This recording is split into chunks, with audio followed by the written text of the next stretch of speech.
अस्सलाम वालेकुम, मैं हूं फ़हीम अब्बास और आप देख रहे हैं एक स्पेशल ट्रांसमिशन अब तक खसारा।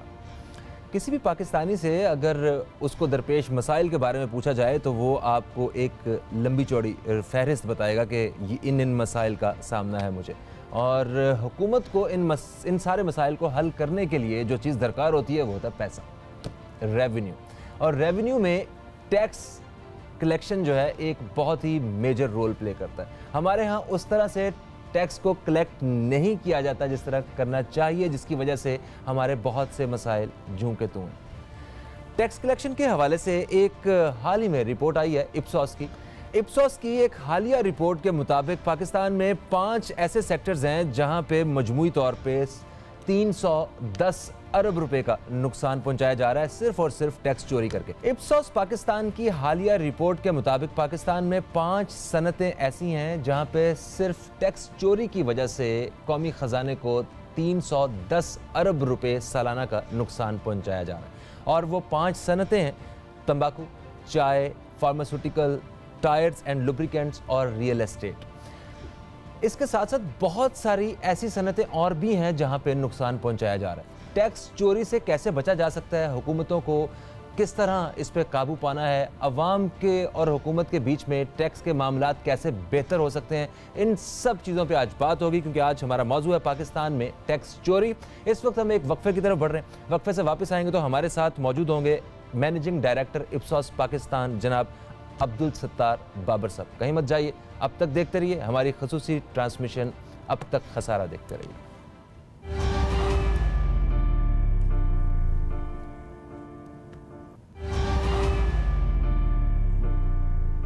वेलकम बैक, मैं हूं फ़हीम अब्बास और आप देख रहे हैं अब तक खसारा, और हमारा मौजू है पाकिस्तान में टैक्स चोरी। हमारे साथ मौजूद हैं जनाब अब्दुल सत्तार बाबर साहब जो कि मैनेजिंग डायरेक्टर हैं इप्सॉस पाकिस्तान के। सर, मैं आपसे ये पूछना चाहता हूं कि इप्सॉस की हालिया रिपोर्ट जो आपने तरतीब दी है, इतना क्रेडिबल इदारा है इसकी जानिब से, जब इतने बड़े पैमाने पे ये खबर सामने आती है कि पाकिस्तान में टैक्स चोरी की बहुत बड़ी वजह जो है वो टोबैको इंडस्ट्री, चाय इंडस्ट्री, फार्मास्यूटिकल, टायर्स और लुब्रिकेंट्स और रियल एस्टेट में टैक्स की चोरी है। तो जब सब कुछ पता है तो हम ये इतना बड़ा नुकसान क्यों बर्दाश्त कर रहे हैं? सब कुछ हमें, जब सारी रिपोर्ट हमारे सामने है कि पाकिस्तान को पहला मुल्क नहीं है जहाँ पर टैक्स चोरी हुआ करती थी। कि मैक्सिको हो, वो तुर्की हो, वो थाईलैंड हो, वो बहुत से, वियतनाम, फिलिपीन, बहुत से ममालिक ऐसे हैं जहाँ पर टैक्स चोरी एक नॉर्मल बात थी। लेकिन वहाँ की हुकूमतों ने वहाँ में जो इज्तिमाई तौर पर फैसला किया कि इस टैक्स चोरी को रोकना है, एक कल्चर को चेंज करना है। उसके बाद वहाँ तब्दीली आ गई है, वहाँ पर अब टैक्स के मामला काफ़ी बेहतर हो रहे हैं। की चोरी अगर रुकती है तो मेरा ख्याल है अवाम भी खुश होना शुरू हो जाते हैं, और पूरी दुनिया ने अगर इस पर काबू पाया है तो इसका मतलब फॉर्मेट तो मौजूद है, पाकिस्तान भी इस पर काबू पा सकता है। जी बिल्कुल पा सकता है। मैं कुछ अर्सा पहले मैं कोपनहेगन डेनमार्क में था, वहाँ पर हमारे कोलीग्स से, दोस्तों से बात हुई। वो लोग जो हैं 50% से लेकर 65% तक टैक्स अदा करते हैं, और यकीन मानिए कि वो सब लोग इसमें बड़े खुश थे कि जी इसलिए कि हमें इसके नतीजे में बहुत कुछ मिलता है, तो हमें ये टैक्स अदा करना है, वो अपना फ़र्ज समझते हैं। जैसे अब हमारी हुकूमत को भी उन सारे पहलुओं का पता है, उन सारे सेक्टर्स का, मतलब इस रिपोर्ट के बाद अंदाज़ा तो है कि यहाँ पे टैक्स चोरी हो रहा है। तो जब सब कुछ पता हो तो उसके बावजूद उसको रोका क्यों नहीं जा रहा, या ऐसे इकदाम क्यों नहीं किए जा रहे कि टैक्स की चोरी रोकी जा सके? देखिए जी, उसके लिए मैं समझता हूँ कि बुनियादी जो इशू जो मैंने अर्ज़ किया था पॉलिटिकल विल का, वो नहीं है, लेकिन इसके साथ साथ कोई कंसिस्टेंट पॉलिसीज़ नहीं है, कोई देरपा पॉलिसी नहीं है। आप ये देखिए कि हमें अगर हर कुछ अरसे के बाद अगर टैक्स एमनेस्टी स्कीम जो है मुख्तलिफ सेक्टर्स के लिए वो आती रहेगी, तो मुझे बताएं कि जो टैक्स चोरी करने वाले हैं, क्या वो इंतज़ार नहीं करेंगे कि हर कुछ अरसे के बाद जब एक स्कीम आएगी उसके अंदर अपना हम ब्लैक मनी को वाइट कर लेंगे, तो वो क्यों टैक्स पे करना चाहेंगे? तो मैं समझता हूँ कि हमें जब बहुत दफ़ा तय कर लेते हैं कि हमने टैक्स कल्चर को फ़रोग़ देना है, तो फिर इस तरह की तमाम जो हम एग्जम्पशंस देते हैं, जो स्कीमें देते हैं। अच्छा, एक चीज़ और, अभी जो हालिया रिपोर्ट है इप्सॉस की, उसमें जो सबसे बड़ा शेयर है इन सारी 4-5-6 जो मतलब जो चीदा जो इंडस्ट्रीज़ हैं जिनका जिक्र हुआ है, उसमें सबसे ज़्यादा शेयर किस इंडस्ट्री का है? देखिए उसमें मुख्तलिफ हैं, उसमें टायर लुब्रिकेंट्स वो भी बहुत बड़ी तादाद है वहाँ पर भी, लेकिन वहाँ पर इसको रोकथाम करना ज़रा मुश्किल है।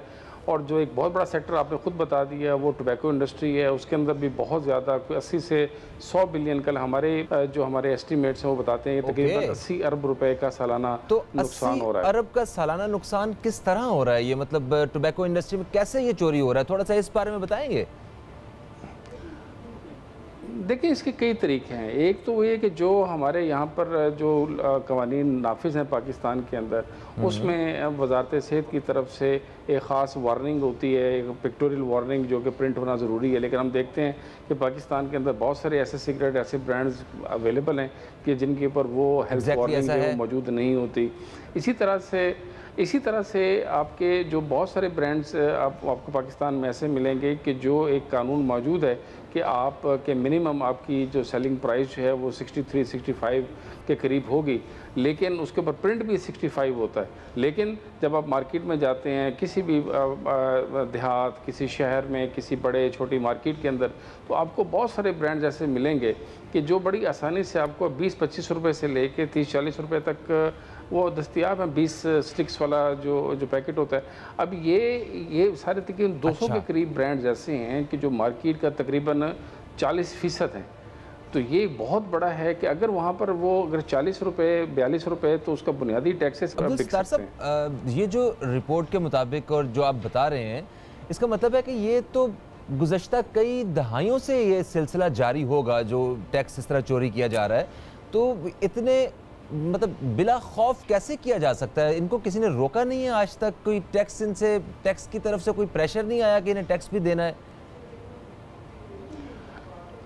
देखिए जी, कवानीन मैं समझता हूँ वो तो मौजूद हैं, और स्पेशली जब हम टोबैको इंडस्ट्री की बात करेंगे तो वहाँ पर तो इंतहाई वाज़ेह बड़े एलेबोरेट लॉज, SROs और वहाँ पर चीज़ें मौजूद हैं। मसला जो है वो तो सिर्फ उनके इम्प्लीमेंटेशन का है। लेकिन इसके साथ साथ जो एक बहुत इम्पॉर्टेंट मैं समझता हूँ फैक्टर जिसकी वजह से टैक्स की तरफ हमारा रुझान नहीं होता हैसियत पाकिस्तानी, वो है हमारा trust deficit between state and the citizens. हमें ये नहीं पता कि हम जो टैक्स अदा करते हैं उसके नतीजे में मुझे क्या मिलेगा। और फिर ये कि हमारे सामने एक पूरी एक तारीख मौजूद है कि यहाँ पर जो ऑलरेडी लोग टैक्स दे रहे होते हैं वो इंडिविजुअल्स हों इनफरादी तौर पर या मुख्तलिफ कंपनियाँ, मुख्तलिफ बिजनेसेस, जब मज़ीद टैक्स लगते हैं तो उन्हीं के ऊपर लगते हैं। हम यहाँ पर जो मज़ीद जो अफराद हैं उनको टैक्स नेट के अंदर नहीं लेके आने की कोशिश कर रहे, ना हम जो है वो मुख्तलिफ नए जो बिजनेसेस हैं, बहुत सारे बिजनेसेस ऐसे हैं पाकिस्तान में जो कैश पे चल रहे हैं। मैं समझता हूँ कि इस कैश ट्रांजैक्शन को जो है हमें डिस्करेज करना चाहिए। ज़्यादा से ज़्यादा डॉक्यूमेंटेड इकॉनमी होनी चाहिए जो कि मुमकिन इसी तरह होगी कि जब हम इसको बैंकिंग चैनल के ज़रिए या प्लास्टिक मनी या क्रेडिट कार्ड वगैरह या डेबिट कार्ड के जरिए। अब्दुल सत्तार साहब हमारे साथ रहिएगा, अभी एक वक्फे की तरफ हम लोग बढ़ रहे हैं, वक्फे से वापस आ तो ये टैक्स कलेक्शन के हवाले से हमें ज़रा मज़ीद बात करनी है कि किस तरह इस पूरे सिस्टम को बेहतर बनाया जा सकता है, किस तरह जो है वो टैक्स के निज़ाम में चोरी जो है इसको रोका जा सकता है। मज़ीद बातचीत का सिलसिला जारी रहेगा, कहीं मत जाइए, अब तक खसारा देखते रहिए।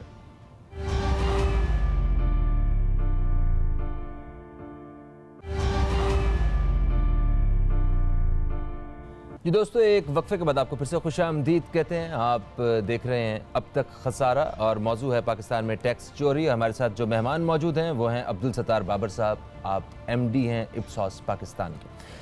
अब्दुल सत्तार साहब, वक्फे से पहले आपसे बात हो रही थी, आपने जिक्र किया अनडॉक्यूमेंटेड इकोनॉमी के हवाले से। मैं चाहता हूँ थोड़ा सा ज़रा इस बारे में डिटेल से बताइए कि ये क्या है, अनडॉक्यूमेंटेड इकोनॉमी क्या है और इसको डॉक्यूमेंटेड कैसे किया जा सकता है? देखिए जी, ये अनडॉक्यूमेंटेड इकोनॉमी, इसके बहुत से नाम हैं। इसको इलिसिट ट्रेड भी कहा जाता है, इसको हम 2 नंबर जो है तजारत भी कहते हैं। आप ये देखिए कि जब हम कोई भी चीज़ ख़रीदने जाते हैं तो वहाँ पर हमें सिर्फ ओरिजिनल अपने जो ब्रांड या जो चीज़ लेना चाहते हैं उसके साथ साथ हमें कितने दस्तियाब होते हैं जो उनके रेप्लिका होते हैं। वो आपके ब्रांडेड आपके क्लोथिंग हो, वो आपके इलेक्ट्रॉनिक्स हो, वो आपके शैम्पूज़ और आपके सिगरेट के ब्रांड्स हों, कोई भी चीज़ हो, तो आपको पता ही चलेगा कि उसके अंदर 2 नंबर और 3 नंबर और 4 नंबर जो हैं वो चीज़ें मौजूद होती हैं। और फिर इसके साथ साथ ये कि जो इस वक्त हम जब भी कोई चीज़ ख़रीदने जाते हैं तो हमें उसकी जो रसीद मिलती है वो पक्की रसीद नहीं मिलती। और फिर वो उन सब, तो ये तमाम चीज़ें, ये सारी जो हम ट्रांजेक्शन रोज़ाना अपनी ज़िंदगी में करते हैं, वो सब के सब जब वो कहीं पर रिकॉर्ड नहीं होंगी, इन सब का मजमूई हुजम जो है उसके बारे में मुख्तलिफ एस्टिमेट्स इकोनॉमिस्ट देते हैं। कुछ लोग कहते हैं कि ये 25% से ज़्यादा है, कुछ लोग कहते हैं ये आधी से ज़्यादा है। तो ये एक बहुत बड़ा ये पैरेलल इकोनॉमी है कि अगर वो डॉक्यूमेंट हो जाए तो उसका काफ़ी फ़ायदा होगा कि हम वो उसको अपने एक मेन स्ट्रीम इकोनॉमी के अंदर ला सकते हैं। आपने जिक्र किया कि यहाँ पे हर चीज़ की कॉपी जो है वो आसानी से मिलती है। ये बात सही है। अभी मतलब कपड़े वगैरह लेने जाते हैं या कोई भी चीज़ लेने जाएं, उसमें आपको उसी ब्रांड से या उससे मिलते जुलते ब्रांड के साथ एक पूरी फहरिस्त मिल जाती है कि आपको कौन सी चीज़ इसमें से पसंद करनी है। क्या टोबैको इंडस्ट्री में भी ऐसा ही है? यहाँ भी क्या 2 नंबर और 3 नंबर, 5 नंबर, 10 नंबर सिगरेट्स मिलते हैं? जी मिलते हैं। मैं समझता हूँ कि इसके अंदर बहुत सारे वो ब्रांड्स भी मिलते हैं जो दुनिया भर में प्रोड्यूस होते हैं, वो अपने अपने मुल्कों में वो उसको बेच नहीं पाते, वहाँ से वो उसको स्मगल करके पाकिस्तान में वो आते हैं, एक वो बड़ा हिस्सा है। लेकिन इसके साथ साथ जो मैंने अर्ज़ किया कि जो सबसे बड़ा जो प्रॉब्लम है वो हमारी लोकल प्रोडक्शन ऑफ सिगरेट्स है, कि जिसके ऊपर जो हुकूमत की तरफ से आयदशुदा जो ड्यूटीज़ हैं और जो GST वगैरह है वो अदा नहीं किया जाता। और जैसे मैंने अभी अर्ज़ किया कि वो तकरीबन 40% है मार्केट का। और ये मैं यहाँ पे ज़रूर अब बताना चाहूँगा आपको कि सिगरेट प्रोडक्शन जो है वो कोई कॉटेज इंडस्ट्री नहीं है। आपने अगर स्टिक्स अगर आपने पैकिंग करनी है तो इसके लिए आपको एक प्रॉपर सेटअप चाहिए। ये मुमकिन नहीं है कि जिसके अंदर पैकेजिंग का, जिसके अंदर आपकी इसकी रैपिंग का मटेरियल चाहिए, इसके लिए आपको कट टोबैको का एक इंतज़ाम चाहिए। तो ये किसी गली मोहल्ले के अंदर नहीं हो सकता। तो इनकी आइडेंटिफिकेशन जो है बहुत आसान है कि ये मैन्युफैक्चरर्स कौन है, पहली बात। दूसरी बात ये कि जब आप मार्केट में इस तरह के ब्रांड जो आपको जो मुकर्रर हद है उससे कम में अगर अवेलेबल हैं, तो 2005 से हमारा लॉ है, तो भी लिखी हुई प्राइस होगी, इससे कम अगर कोई बेचेगा तो ये काबिल सज़ा जुर्म है। लेकिन मज़े की बात ये है कि अब मतलब इस पर तो अमल दरामद नहीं हो रहा। तो ये सारे मिलाकर हम कह सकते हैं कि टोबैको इंडस्ट्री को ट्रैक करना कि यहाँ पर ये जो टैक्स अदा नहीं करने वाले ब्रांड्स और कंपनियाँ कौन सी हैं वो निस्बतन आसान है। सही सर, देखिए बहुत सारे सेक्टर्स ऐसे हैं जहाँ पे टैक्स चोरी को रोकना है, ठीक है। तो हम स्पेशली अभी अगर टोबैको सेक्टर की बात कर रहे हैं तो टोबैको सेक्टर्स के जितने भी लोग हैं ये कोई हज़ारों में तो नहीं है। मेरा ख्याल है कि कुछ सैकड़ों में इसके नंबर्स होंगे। उन सबको मतलब पकड़ा जा सकता है, इनसे बाकायदा एक टैक्स वसूल किया जा सकता है। जी बिल्कुल किया जा सकता है। और ये अब अपने कि हमें इन तक पहुंचना कदरे आसान है। और ये सिर्फ हमें एक जो शुरू मैंने अर्ज़ कर दिया था कि पॉलिटिकल विल की ज़रूरत है कि हम इस पर को तय कर लें और हम पर इस पर अमल दरामद करें। तो ये मुमकिन है और बहुत जल्द मुमकिन है। अच्छा, आपने एक चीज़ और भी बताई थी, मैं वो उस बारे में भी तो कुछ जानना चाहता हूँ। जैसा कि आपने कहा था कि हुकूमत टैक्स का जो बोझ है वो उन्हीं लोगों पे बार बार डाल रही है जो ऑलरेडी टैक्स दे रहे हैं। नए टैक्स देने वाले लोग, ऐसे लोग जो टैक्स नहीं दे रहे, उन लोगों से टैक्स कलेक्ट करना जो है ये एक बहुत बड़ा टारगेट है। इस हवाले से कुछ गाइड कीजिए। देखिए, मैं समझता हूँ कि अगर हमने टैक्स नेट में लोगों को लेके आना है तो पैसे मैंने अर्ज किया कि पहले तो हमें सबसे उनके अंदर ही एतमाद पैदा करना है कि हम आपका पैसा सही महफूज हाथों में है और हमें उसके ऊपर उसका सही तरह से इस्तेमाल करेंगे। उसके लिए ट्रांसपेरेंसी होनी चाहिए। दूसरी बात यह कि हमें जो टैक्स पेयर हैं वो बेशक अफराद हों या बेशक वो मुख्तलिफ कंपनियाँ या कारोबारी इदारे हों, हमें उनको रिकग्नाइज भी करना चाहिए, हमें उनको अप्रिशिएट भी करना चाहिए और उसके साथ साथ उनको कुछ प्रिविलेजेस देनी चाहिए जो नॉन टैक्स पेयर को ना हो। मैं अगर टैक्स पेयर हूँ पिछले 25 साल से, तो मेरे पास वो कोई प्रिविलेजेस ऐसी नहीं है कि जो मैं एंजॉय कर सकता हूं। तो मैं कैसे फख्र से बता सकता हूं कि देखें मैं टैक्स पेयर हूं तो मुझे ये फायदा है। सही, आपसे बातचीत का सिलसिला जारी रहेगा, आप हमारे साथ लाइन पे रहिएगा। दोस्तों, एक वक्फे का वक्त है और एक वक्फे के बाद आपकी खिदमत में दोबारा हाजिर होंगे। कहीं मत जाइए, देखते रहिए अब तक खसारा।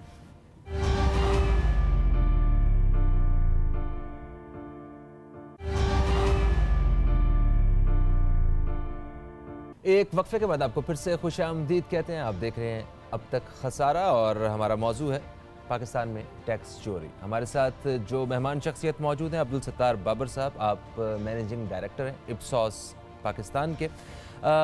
अब्दुल सत्तार साहब, वक्फे से पहले हमने बात की जो 4-5 सेक्टर पे जो कुल खसारा है जो पाकिस्तान को बर्दाश्त करना पड़ता है टैक्स के सेक्टर में, वो है 310 अरब। आपने कहा कि तंबाकू की जो सनत है वो अच्छा खासा नुकसान वहाँ से होता है, तकरीबन 80 अरब के करीब हर साल नुकसान उठाना पड़ता है हुकूमत को। अगर 80 अरब का नुकसान सिर्फ हुकूमत को उठाना पड़ता है तो कई अरब का फ़ायदा ये कंपनियां हर महीने उठाती हैं। जब आप अरबों रुपए का और करोड़ों रुपए का किसी कंपनी को फ़ायदा हो रहा होता है तो ऐसी सूरत हाल में भी अगर कोई कंपनी टैक्स पे ना करे तो इस बारे में आप क्या कहेंगे कि क्या ऐसी रीज़न हो सकती हैं? जब आप इतनी कमाई कर रहे हैं तब आपको टैक्स देने में तो कोई प्रॉब्लम नहीं होनी चाहिए। जी, मैं समझता हूँ कि ये इसके पीछे तो वही बात है कि पहली बात कि वो ट्रस्ट नहीं करते, दूसरी बात ये कि एक लालच है, एक लस्ट है कि मज़ीद से मज़ीद पैसा जो है उसको मुनाफा कमाने की। मैं समझता हूँ कि ये रियासतों का और हुकूमतों का ये फ़र्ज़ है कि वो जहाँ लोगों को ये फैसिलिटेट करें अपने बिज़नेस करने में, वहाँ पर चेक एंड बैलेंस भी होना चाहिए। वहाँ पर उनके ऊपर जो हमारे कवानीन जो लागू होते हैं तो मैं उनको सही तरह लागू करना चाहिए, और कोई वजह नहीं है कि हम इसके अलावा कि हम उनको क्यों इजाज़त दें कि वो लोग ख़ुद तो मुनाफा कमाते रहें, लेकिन जब बात हो टैक्स पे करने की तो टैक्स पे ना करें। बहुत सख्ती से हमें निपटना चाहिए और हमें रूल ऑफ लॉ को इंश्योर करना चाहिए। एक तो ये 80 अरब का आपने जिक्र किया, जो 80 अरब के करीब का सिर्फ टोबैको इंडस्ट्री का, इसके साथ मुख्तलिफ इंडस्ट्रीज़ का जो 310 अरब बनता है, ये 310 अरब मजमूई तौर पर पाकिस्तान के लिए कितना हेल्पफुल हो सकता है? क्या एक बहुत बड़ा चेंज नज़र आएगा इससे, या मतलब सिर्फ एक स्टेप हो सकता है बेहतरी की जानिब? देखिए जी, मैं आम पाकिस्तानियों के समझाने के लिए मैं कुछ मिसालें आपको देता हूँ। मिसाल के तौर पे हम पिछले कुछ सालों से हम सुन रहे हैं कि पाकिस्तान में पानी के ज़खायर की काफ़ी कमी है। पाकिस्तान में डैम जो हैं, बड़े डैम्स वो नहीं बन रहे। हमने मुख्तलिफ नाम सुने हैं, महमद डैम का मसलन हमने ज़िक्र सुना है। अब दिलचस्प बात यह है कि उसकी जो टोटल लागत बताई जाती है वो तकरीबन 309 अरब रुपए हैं। तो 310 अरब रुपए तो अगर आप एक साल में बचाते हैं तो एक साल का आपकी ये बचत वो आपका एक मोहम्मद डैम बना सकती है। इसी तरीके से हम बात करते हैं कि साफ पानी की, पीने के साफ पानी की बहुत कमी है पाकिस्तान के अंदर। अब मैं अगर इन्हीं 310 अरब रुपए की बात करूं तो हमारा कैलकुलेशन जो है वो ये बताती है कि हम तकरीबन 80% पाकिस्तानियों को साफ़ पानी मुहैया कर सकते हैं। हम कोई 1,56,000 के करीब हम वो फिल्ट्रेशन और दूसरे प्लांट्स लगा सकते हैं कि जिससे तकरीबन 1 बिलियन 1 अरब लीटर जो है वो पर डे के हिसाब से अगर बनाएं तो वो हम पाकिस्तान की 400 तहसीलें हैं तकरीबन, उसके अंदर तकरीबन हम हर तहसील में यही तकरीबन 396 या 400 हम यूनिट्स लगाएं। 80% जो पाकिस्तानी हैं उनको पीने का साफ़ पानी हम मुहैया कर सकते हैं। ये मैंने एक दूसरी मिसाल दी है पानी के हवाले से। आप ये ज़हन में रखें कि पाकिस्तान का इस वक्त जो डेवलपमेंट प्रोग्राम जो था पिछले साल से जो बताया गया था वो 418 बिलियन का था। तो अगर 310 अरब रुपए हम इसमें करें तो हमारा 80% जो डेवलपमेंट का जो फेडरल गवर्नमेंट का जो बजट है उसको हम फंड कर सकते हैं सिर्फ इससे। ये मैंने तीसरी बात बताई है। चौथी बात ये कि जो हम जिक्र करते हैं कि पाकिस्तान में एजुकेशन और स्पेशली हायर एजुकेशन के ऊपर जो इन्वेस्टमेंट होनी चाहिए जो वो बहुत कम होती है। तो इस वक्त पाकिस्तान में जो एजुकेशन का बजट है उसको हम 4 गुना बढ़ा सकते हैं अगर हम ये 310 अरब रुपये बचा लें। हम इन्हीं 310 अरब रुपये से कुछ 600 किलोमीटर से ज़्यादा की प्रॉपर अच्छी क्वालिटी की मोटरवे खुद बना सकते हैं। अगर एक साल में ही हम कर सकते हैं तो आप अंदाज़ा कर सकते हैं कि हम मुसलसल अगर ये चीज़ें हम उसको इम्प्लीमेंट करें तो पाकिस्तान में जो तरक्की और मुख्तलिफ जो हमारे इंफ्रास्ट्रक्चरल जो प्रोजेक्ट्स हैं उनको कितनी आसानी से उनको फाइनेंस किया जा सकता है। मुझे एक चीज़ और ये बताइए कि ये तो आपने बताया कि इन सेक्टर्स पे इतनी टैक्स की चोरी हो रही है, उस सारी रकम को हम इस तरह बेहतर इस्तेमाल में ला सकते हैं। हमारे बहुत सारे मसाइल जो हैं वो फौरी से लेके आहिस्ता आहिस्ता जो हैं वो मतलब हल की तरफ चले जाएंगे। ये मुमकिन आपको कैसे लगता है कि क्या ये अचानक या मतलब कोई कुछ महीनों में या एक आध साल के अंदर ये पूरा स्ट्रक्चर बदला जा सकता है? सब कुछ मुमकिन हो सकता है? जी, मैंने जैसे अर्ज़ किया कि यहाँ पर जो कानून साजी की ज़रूरत तो जो थी वो कई साल पहले से पूरी हो चुकी है। असल बात है उसका इतलाक, उसका सही मानों में उसको इम्प्लीमेंट करना। मैं आपको मिसाल दूंगा, ये वाली जो मिनिमम जो आपके प्राइसिंग की जो हमने SRO जो था कि जिसमें आपने बताया था कि 42 रुपये से लेके 130 तक आप एक्साइज ड्यूटी वगैरह देते हैं। आप अंदाज़ा लगाइए कि इसके ऊपर जुर्माना जो है 2005 से हमारे पाकिस्तान में लॉ मौजूद है कि अगर इससे कम में कोई बेचेगा तो उसको उस पर मुकदमा होगा, उसके ऊपर जुर्माना होगा शायद 20,000 रुपये। मेरी इतला के मुताबिक, मेरे इल्म के मुताबिक पाकिस्तान में इन कवानीन को बने हुए कई साल गुजर चुके हैं, अभी तक पूरे पाकिस्तान में कोई एक मुकदमा जो है दर्ज नहीं हुआ, कोई गिरफ्तारी नहीं हुई। तो अगर आप एग्जाम्पली जो हैं वो देंगे, और फिर दोनों एंड पे, एक है जो मैन्युफैक्चरर्स हैं वहाँ पर आप इम्प्लीमेंट करें, दूसरा ये कि जो रिटेल साइड के ऊपर अगर आपको ये बेकायदगियाँ नज़र आती हैं तो वहाँ पर लोगों को पकड़ें, वहाँ पर आप उनको गिरफ्तार करें। हमें जब ये तो सुनने में आता है कि हमने इतने जो हैं मुख्तलिफ कार्टन पकड़ लिए हैं, इतने सिगरेट्स हमने जब्त कर लिए हैं, लेकिन ये आपने नहीं सुना होगा कि इतने लोग गिरफ्तार हो गए हैं और इनको इतना जुर्माना हुआ है। फिर इसके साथ साथ मैं समझता हूँ कि ये जहाँ तक रूल ऑफ लॉ के साथ साथ एजुकेशन की भी ज़रूरत है। मैं ये समझता हूँ कि लोगों शऊर बेदार करने की ज़रूरत है, एक अवेयरनेस और शऊर पैदा करने के लिए हमें एक प्रॉपर मीडिया कैंपेन की ज़रूरत है।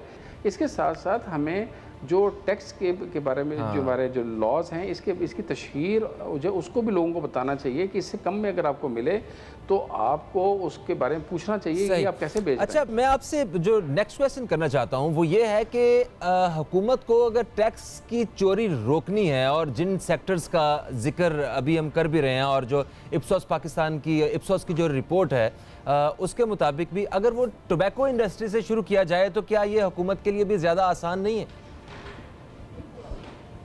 बिल्कुल आसान है। मैं समझता हूँ कि इसमें तो हमारे प्राइम मिनिस्टर साहब ने ख़ुद भी पिछले दिनों काबीना के एक सेशन में ये कहा था, उनके मीटिंग में कि इस पर अपने तहफ़्फ़ुज़ात का इजहार किया था।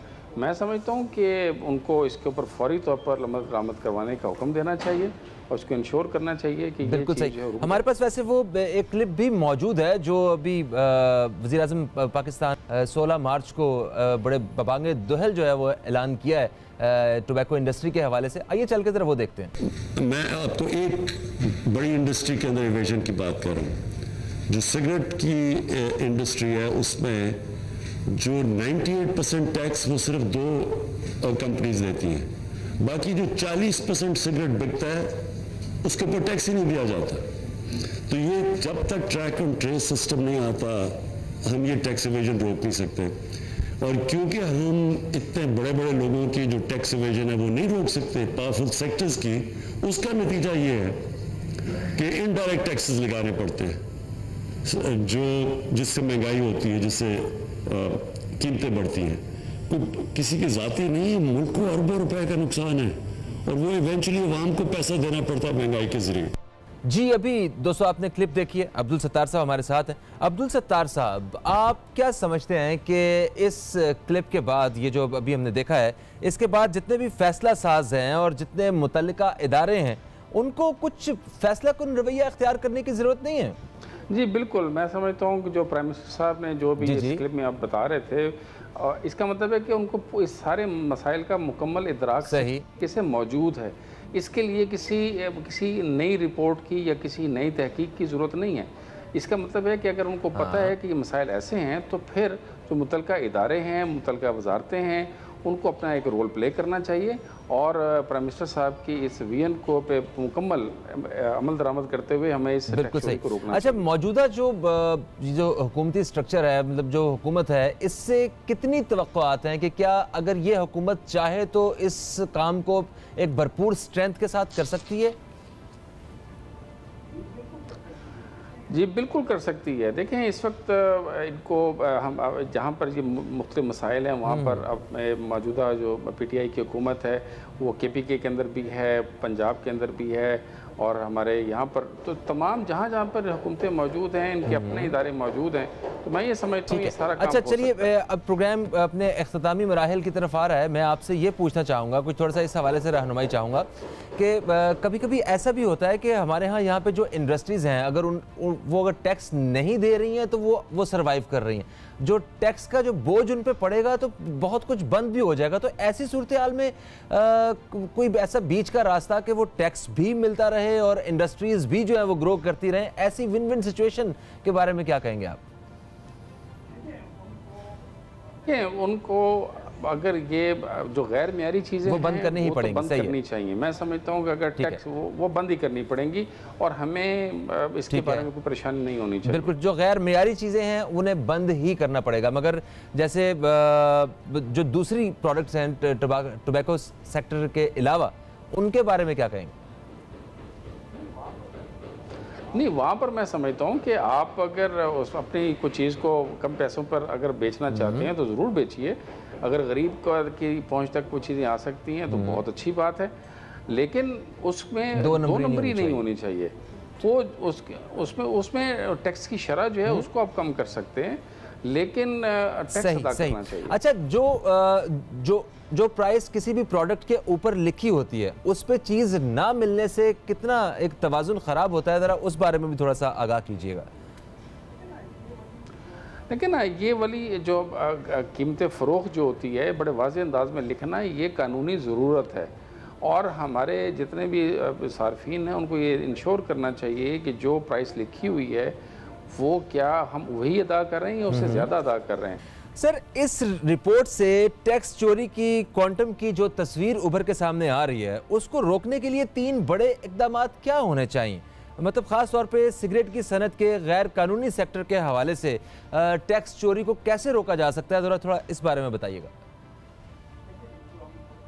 देखिए, जो हम थोड़ी देर पहले भी बात कर चुके हैं कि असल चीज़ जो है वो कवानीन की तैयारी नहीं है, बल्कि उनका सही मानों में अमल दरामद करना है। उसके ऊपर जितने कवानीन मौजूद थे वो तो पहले से हैं, लेकिन अनफॉर्चुनेटली 2005 से ये कानून मौजूद है कि अगर लिखी हुई प्राइस से वो कम बेचेगा तो वो उसके खिलाफ सज़ा, उसको मुकदमा दर्ज हो सकता है।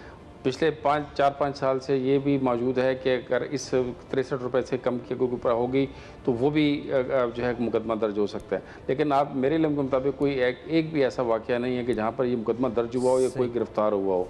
तो रूल ऑफ लॉ जो है वो होना चाहिए। ये एक तो है कि रिटेल सेक्टर के ऊपर कि जहाँ पे मार्केट के अंदर हम इसको इंश्योर करना चाहिए। दूसरा, इन कवानीन का इतलाक़ जो है वो हमें करना चाहिए जो इसकी मैन्युफैक्चरिंग फैसिलिटीज़ हैं, जहाँ पे सिगरेटें बन रही हैं वहाँ पर हम जो है वो इलेक्ट्रॉनिक और डिजिटल मॉनिटरिंग कर सकते हैं कि जितनी भी वहाँ से जो प्रोडक्ट जो है वो निकल रही है उसके ऊपर टैक्स अदा किया गया या नहीं किया गया। तो मैं समझता हूँ कि जो प्राइम मिनिस्टर साहब ने जिक्र किया था कि हमें इसके डिजिटल ट्रैकिंग जो है वो करनी चाहिए ताकि हम इसकी टैक्स चोरी को रोक सकें। लेकिन इसके साथ साथ मैं समझता हूँ कि तीसरा कदम जो बहुत ज़रूरी है वो है कि आवाम के अंदर इसमें शऊर उजागर करना चाहिए। उनकी आगाही के लिए एक बाकायदा मीडिया कैंपेन होनी चाहिए जहाँ पे हम लोगों को बताएं कि जो सिगरेट जो है वो तो वैसे ही नुकसानदेह है, लेकिन अगर आप गैर मियारी सिगरेट पिएंगे तो ये कितना ज़्यादा नुकसानदेह कितना हो सकता है। उसके लिए हमें लोगों को बताना चाहिए कि अगर आप कम चीज़ें पे करेंगे तो ये मुनासिब नहीं होगा। अगर ये सिगरेट की सनत की चोरी, जो टैक्स की चोरी है, इसके साथ साथ बाकी जितनी भी सनतें हैं वहाँ पे जो चोरी हो रही है टैक्स की, इसको अगर फौरी तौर पे नहीं रोका जाता है तो ये सारा हमें किस मामलात की तरफ और किस नुकसान की समत में ये सब कुछ लेके जा सकता है? कि अगर हम इस चीज़ों को फौरी तौर पर नहीं रोकते तो एक्चुअली अब हम जैसे हमने शुरू में जिक्र किया था कि पहले ये खसारा जो नुकसान जो था टैक्स चोरी का सिर्फ सिगरेट इंडस्ट्री के अंदर वो 40 से 50 अरब रुपए का एस्टीमेट था, बढ़ते बढ़ते वो 60 से 70 हुआ। अब हमारा मौजूदा जो एस्टीमेट है वो बताता है कि 80 रुपए के करीब पहुंच चुका है। तो इसी हिसाब से आप देख लें अगले आने वाले सालों में अगर सिर्फ इस एक इंडस्ट्री में हर साल 10 से 20 अरब रुपए का नुकसान हो रहा है तो तमाम सेक्टर्स की अगर हम बात करेंगे तो शायद हर साल जो है 200 से 300 अरब रुपए का मज़ीद नुकसान करते चले जाएंगे। और मैं समझता हूँ कि ये साथ साथ ये जो टैक्स अदा करने वाले जो इदारे और अफराद हैं उनकी भी हक तलफी होगी कि वो क्यों ये अब टैक्स अदा करते रहें।